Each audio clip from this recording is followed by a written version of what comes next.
Donc, pour le message que l'Esprit a mis dans mon cœur pour cette soirée toute particulière, je vais vous inviter à tourner dans l'Ecclésiaste au chapitre 2. L'Ecclésiaste au chapitre 2, on va lire à partir du verset 18 jusqu'au verset 24. Du livre de l'Ecclésiaste au chapitre 2, on va entrer dans des réflexions que Salomon a mis par écrit pour ses lecteurs, donc pour nous aussi.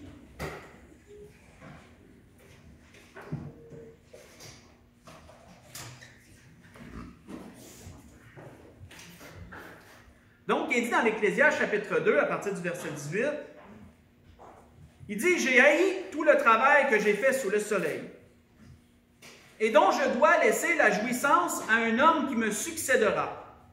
Et qui sait s'il sera sage ou insensé?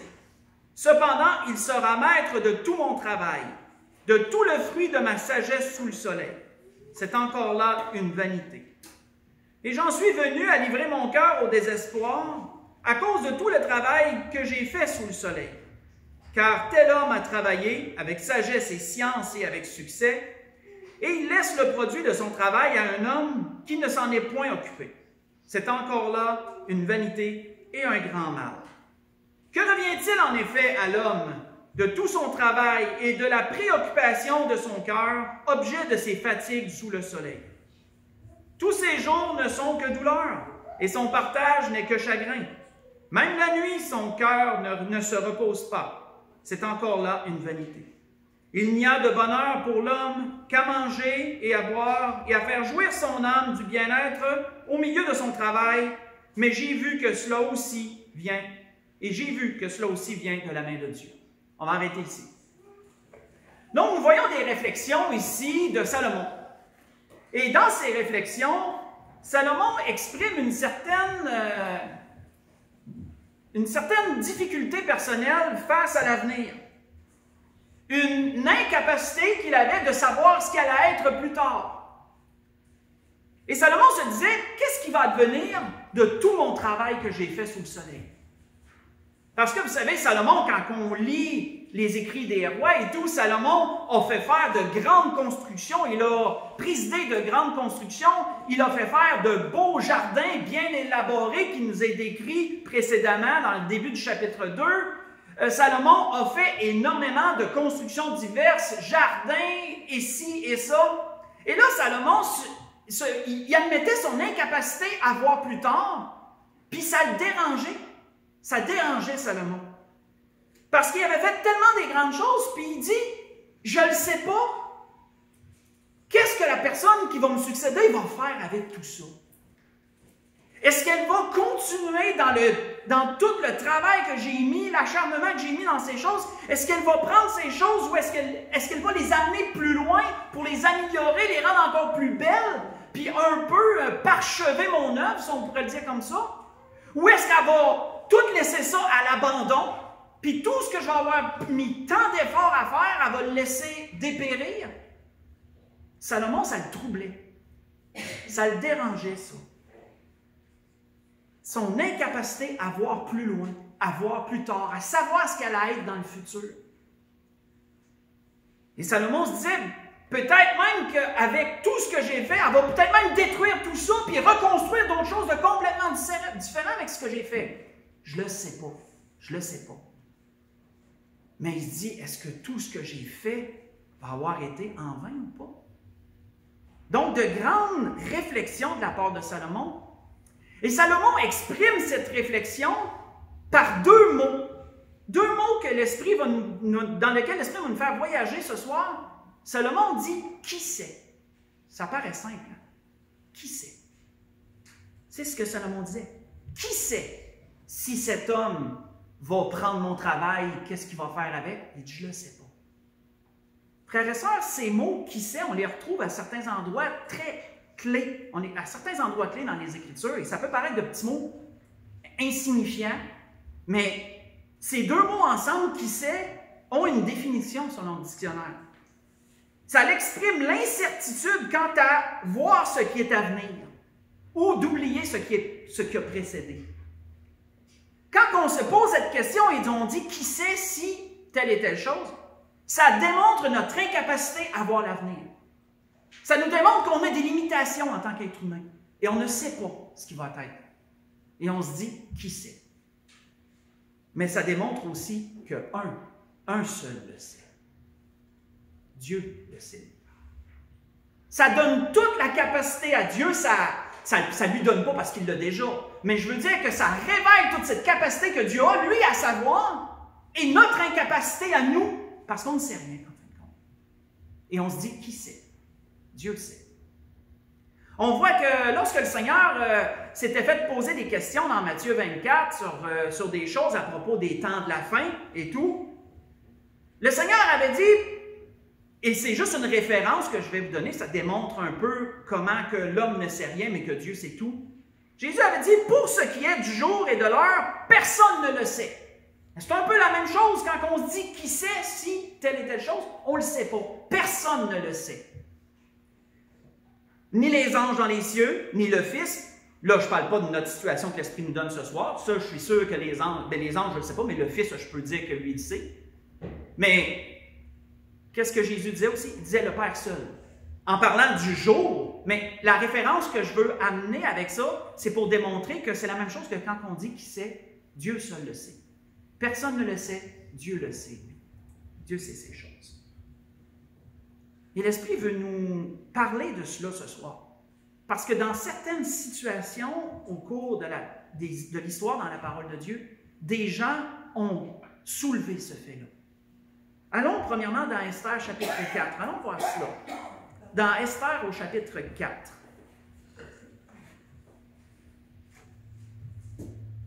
Esther au chapitre 4, si on lit à partir du verset 12. Où on se transporte dans un temps qui était très sombre pour le peuple d'Israël.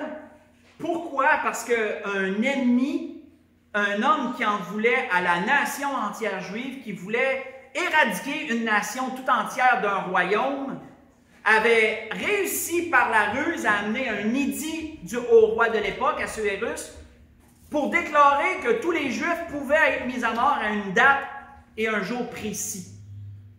Et lorsque les Juifs ont su ça, entre autres Mardoché, il a fait parvenir la nouvelle à la reine Esther pour lui dire ce qui était arrivé.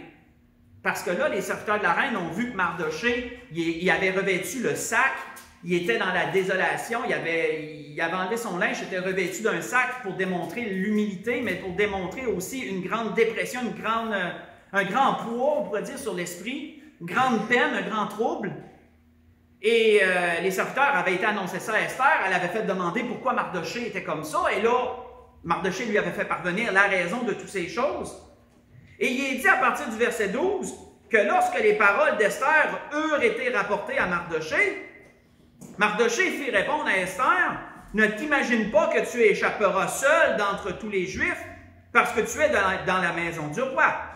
Car si tu te tais maintenant, le secours et la délivrance surgiront d'autre part pour les Juifs, et toi et ton père, vous périrez. » Et notez la suite. « Qui sait, disait-il, qui sait si ce n'est pas pour un temps comme celui-ci que tu es parvenu à la royauté? » Esther envoya dire à Mardoché, « Va, rassemble tous les Juifs qui se trouvent à Suse, et jeûnez pour moi, sans manger ni boire pendant 3 jours, ni la nuit ni le jour.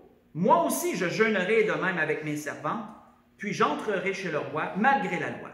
Et si je dois périr, je périrai. » Et Mardoché s'en alla et fit tout ce qu'Esther lui avait ordonné. Lorsque le temps, frères et sœurs, et les circonstances ont été sombres pour le peuple juif, lorsqu'ils étaient sous la domination des Mèdes et des Perses, on voit que Mardoché a entrevu un espoir. Mardoché, qui était dans une grande désolation à cause de la nouvelle, scandalisé ainsi que tous les Juifs qui habitaient la capitale et dans leur royaume, on voit qu'il a entrevu un espoir. Dans sa désolation, il a vu une lumière. Esther est la reine. Elle a un accès direct au roi. Et là, Mardoché, ne sachant pas l'avenir, il a espéré contre toute espérance et il s'est dit cette question. Qui sait? Qui sait si ce n'est pas pour un temps comme ça que Dieu a permis ça? Qui sait, Dieu connaissait déjà d'avance ça, et Dieu a permis que les dés soient jetés, que les choses soient en place pour répondre aux besoins à ce temps-là. Encore là, frères et sœurs, Mardochée, quand il a dit « et qui sait », il démontrait encore ce même fait. L'être humain ne sait rien. Nous sommes dans l'incapacité de savoir. Il y a un voile devant nous, nous ne voyons pas plus loin. Mais je me permets d'espérer, parce que Dieu, lui, il sait. Dieu sait toutes choses. On voit que Daniel, de son temps, avait exprimé cette connaissance de Dieu et cette puissance que Dieu a à travers du temps et des circonstances en disant, c'est lui, en parlant de Dieu, qui change les temps et les circonstances, qui renverse et qui établit les rois, qui donne la sagesse aux sages et la science à ceux qui ont de l'intelligence. Vous voyez ça dans Daniel 2, verset 21. Vous savez, quand je méditais sur ce que l'Esprit nous dit ce soir, je me disais, oui, nous aussi, on vit des temps quand même sombres. Avez-vous vu la page principale du Journal de Montréal pour la fin d'année? Je ne sais pas s'il y en a qui l'ont vu. Pas très rose, mais c'est sûr qu'il faut faire attention, parce qu'il y a une propagande de peur à travers ça. Mais, grosse incertitude 2023, puis gros en gros rouge, là, avec les choses économiques, gna gna gna. Tu lis ça, puis tu dis, ça te donne-tu vraiment envie d'aller en 2023, même si on n'a pas le choix? Là?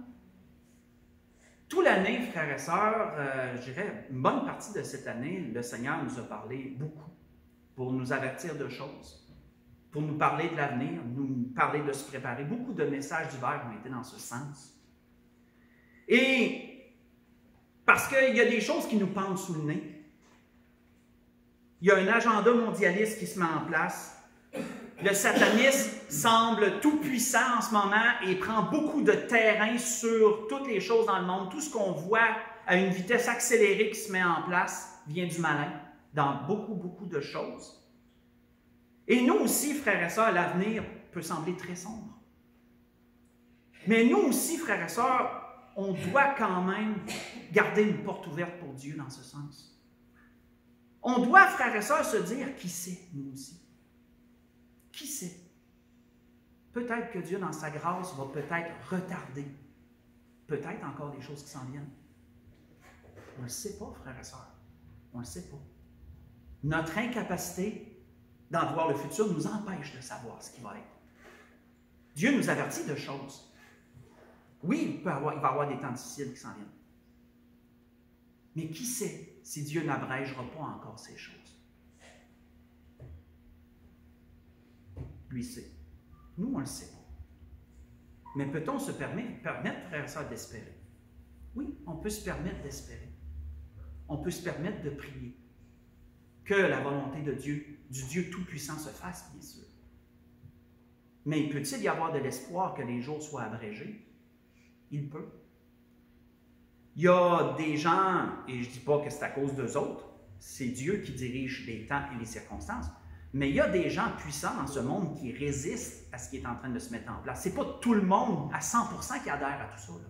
Il y en a beaucoup qui résistent. Si vous écoutez les nouvelles aux États-Unis, si vous écoutez les politiciens, il y en a qui déclarent, qui dénoncent ouvertement ces choses, c'est des gens quand même importants.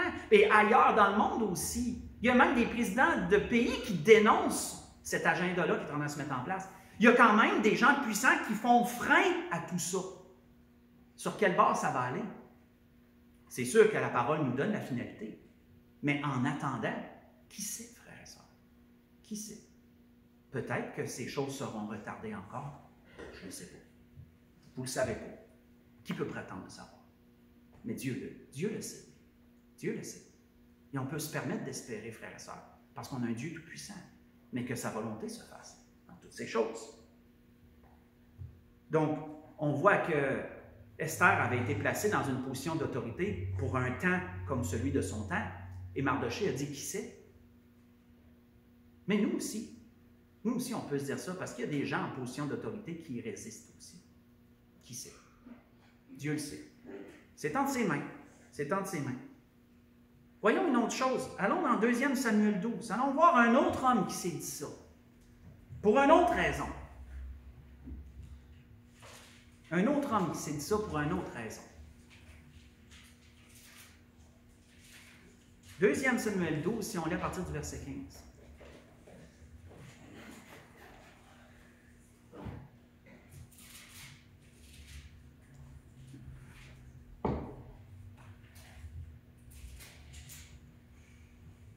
Les circonstances dans lesquelles on s'en va, c'est David qui a péché avec Bathsheba. Il a fait assassiner le mari de Bathsheba pour prendre sa femme. Et sa femme s'est retrouvée à être enceinte.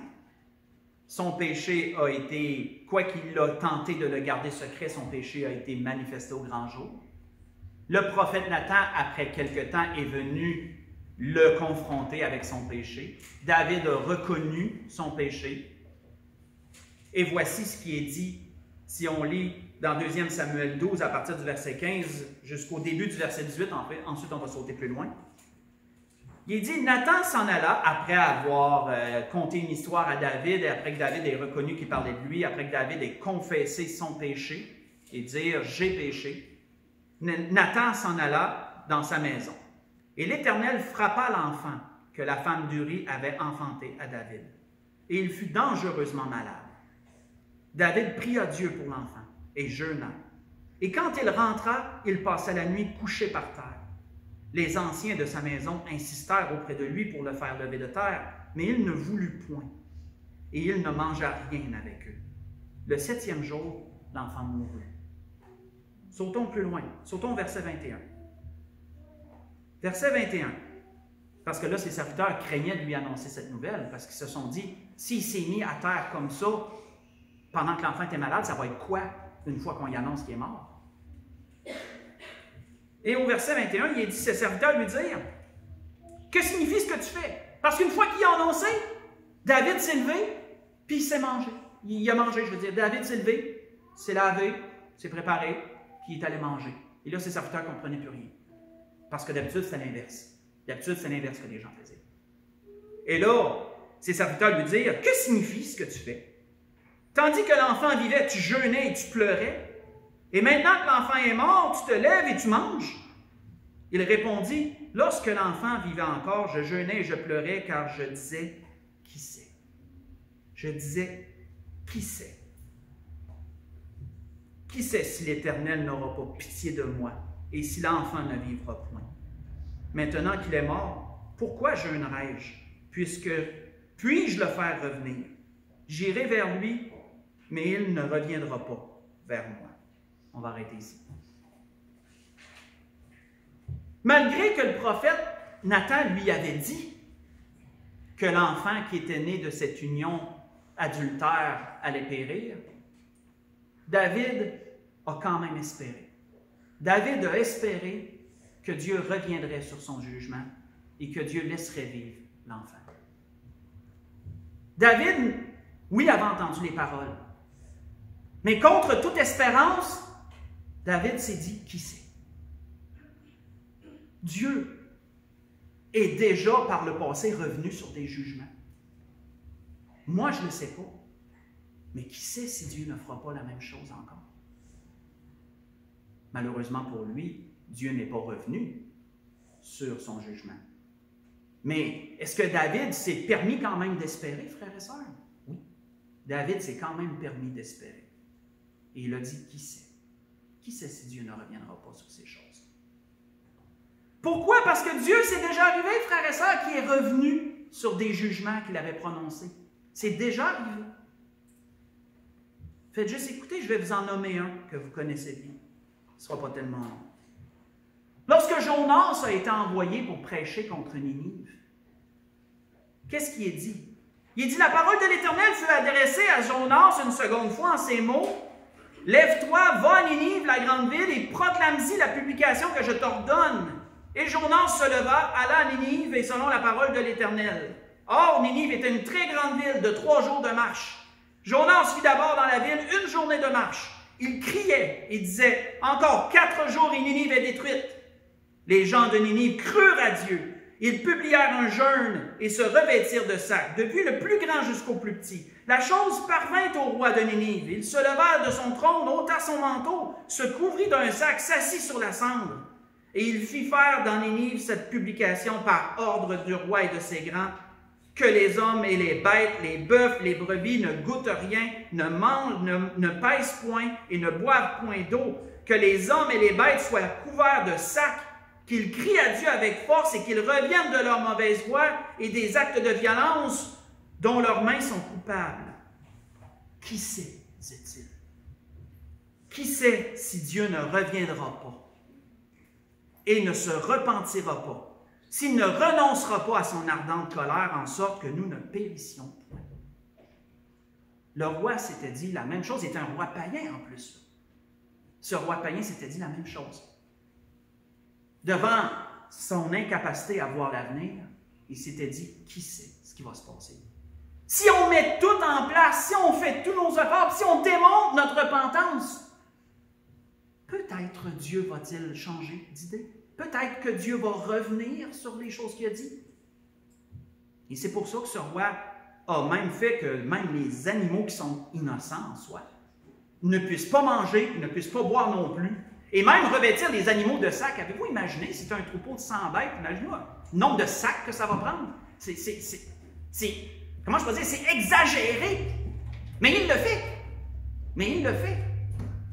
Et Dieu, voyant l'ampleur de la repentance qui s'était produite, il est revenu. Il est revenu de son jugement. Il est revenu de son jugement. Mais frères et sœurs, ce que ce roi s'est dit est grand. Qui sait si Dieu ne reviendra pas? Et Dieu est revenu. Dieu vit qu'ils agissaient, est-il dit, ainsi, et qu'ils revenaient de leur mauvaise voie. Alors Dieu se repentit du mal qu'il avait résolu de leur faire, et il ne le fit pas. Voyez ça dans Jonas 3, versets 1 à 10. C'est quelque chose, frères et sœurs, quand on y pense. Quand on pense à ça. Qu'il nous est quand même permis d'avoir de l'espoir face à l'avenir.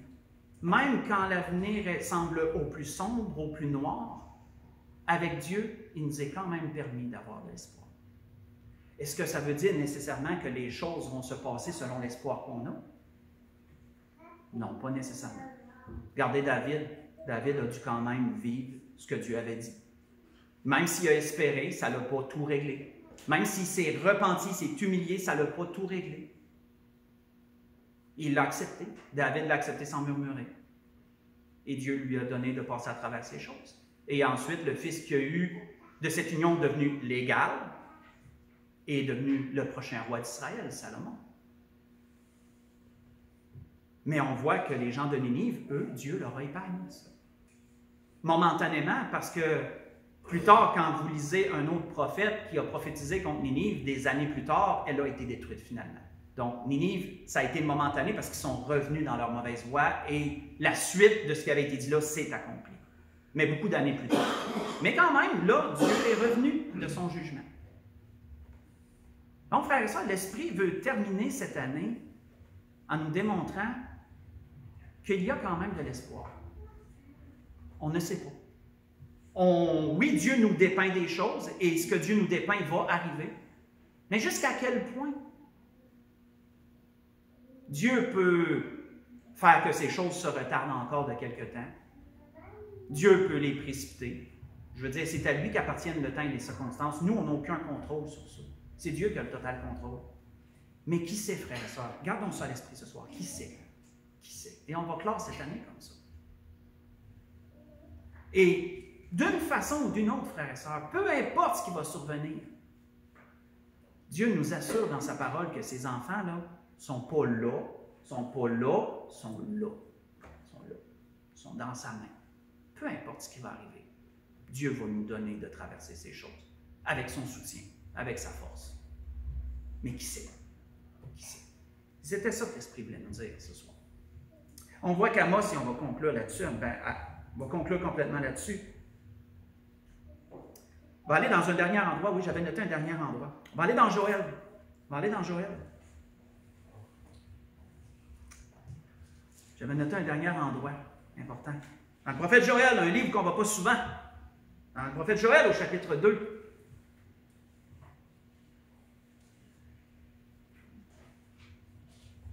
Parce que on voit que le prophète Joël appelait ceux de son temps qui s'étaient éloignés de Dieu. On a des gens, frères et sœurs, qui ont déjà connu le Seigneur et qui ne sont plus, qu'on ne voit plus, mais on ne sait pas ce qui se passe en arrière. On ne sait pas comment Dieu leur parle en arrière. On ne sait pas qu'est-ce qu'ils voient à travers de tout ce qui se passe et ce qu'ils réalisent peut-être à travers tout ce qui se passe. Mais Dieu pense à eux aussi. Dieu les aime aussi. Je demanderai tantôt des prières pour notre sœur Myriam. Oui. Oui, entre autres. Il y en a d'autres aussi. Il y en a d'autres aussi. Parce que ceux qui sont prédestinés à la vie éternelle, ceux qui sont sauvés et qui se sont éloignés, le Seigneur va les rappeler. Le Seigneur va leur parler pour qu'ils reviennent. Et c'est ce que le prophète Joël dépeignait ici, ce qu'on va lire en dernier. Dans le chapitre 2, prophète Joël, chapitre 2, partir du verset 12, il disait, « Maintenant encore, dit l'Éternel, revenez à moi de tout votre cœur, avec des jeûnes, des pleurs et des lamentations. Déchirez vos cœurs et non vos vêtements. Revenez à l'Éternel votre Dieu, car il est compatissant et miséricordieux, lent à la colère et riche en bonté. Et il se repent des maux qu'il envoie. Qui sait, disait le prophète, qui sait s'il ne reviendra pas et ne se repentira pas? Et s'il ne laissera pas après lui la bénédiction des offrandes et des libations pour l'Éternel votre Dieu. » Arrêtons ici. Parce que vous savez, ceux qui s'éloignent du Seigneur n'ont pas une meilleure vie en s'éloignant du Seigneur, au contraire. Au contraire, souvent on les retrouve plus misérables. On les retrouve avec beaucoup plus d'épreuves et beaucoup plus de difficultés. Ça ne leur a pas servi. Ils n'ont pas été bénis à travers la liberté qu'ils voulaient avoir pour certains et pour d'autres autre chose. Et peut-être qu'ils se disent, mais comment je pourrais améliorer les choses? Et voici ce que Dieu disait à son temps par son prophète. Revenez. Qui sait si vous revenez? Qui sait si je ne répandrai pas sur vous de la bénédiction? Si je ne réglerai pas vos problèmes? Si je ne manifesterai pas ma main puissante? Et vous allez vous en trouver bien heureux, disait le Seigneur. Mais voyons-nous encore là, le prophète disait, qui sait ces choses? Nous ne le savons pas. Dieu les sait. Dieu le sait. Et ça permet d'espérer, ça, frères et sœurs. Parce qu'on ne sait pas, ça permet d'espérer. On voit que le prophète Amos disait, « Haïssez le mal, disait-il à son peuple, et aimez le bien. Faites régner à la porte la justice. Et peut-être l'Éternel, le Dieu des armées, aura pitié des restes de Joseph. » Voyez ça dans Amos, chapitre 5, verset 15. Et c'était ce que l'Esprit voulait nous dire ce soir. C'était le court message que l'Esprit voulait nous donner. Nous terminer l'année sur une note d'espérance. On est l'Église de l'espérance, après tout. Il nous permet d'espérer. Une note d'espérance parce que, qui sait? On ne sait pas. Dieu le sait. Et ça laisse la porte ouverte, frère. Et nous devrions laisser la porte ouverte à l'espoir.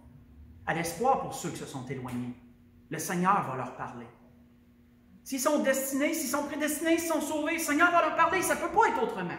Ça ne peut pas être autrement. Le Seigneur va leur parler. Pour ceux qui vivent des circonstances difficiles, qui sait? On ne sait pas encore. Il faut se permettre d'espérer. Dieu va mettre sa main dans ces choses. Dieu va pourvoir. L'avenir est sombre pour 2023. Fions-nous pas nécessairement au Journal de Montréal. Non, surtout pas. Surtout pas.